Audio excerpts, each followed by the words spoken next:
गोंदिया जिल्ह्यात काल रात्रीपासून मुसळधार पाऊस सुरू आहे आणि या पावसामुळे नदी नाले ओसळून वाहत आहे।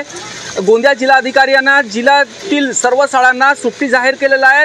मी सध्या गोंदिया शहरातील जयस्तंभ चौकात आहे। आपण बघू शकता मोठ्या प्रमाणात पाऊस सुरू आहे आणि पावसाची संततधार सुरू आहे आणि गोंदिया जिल्ह्यातील एकूण 21 महामार्ग बंद करण्यात आलेला आहे।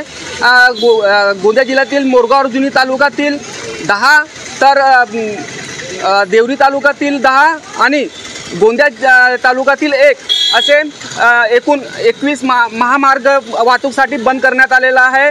तर वैनगंगा नदीतील पाणी पातळीमध्ये वाढ झाल्यामुळे तिरोडा तालुक्यातील धापेवाडा बेरीजचे संपूर्ण 23 दरवाजे उघडण्यात आलेले आहे आणि नदीकाठाच्या नागरिकांना सतर्कतेचा इशारा देण्यात आलेला आहे। साईद पठाण, TV9 मराठी, गोंदिया।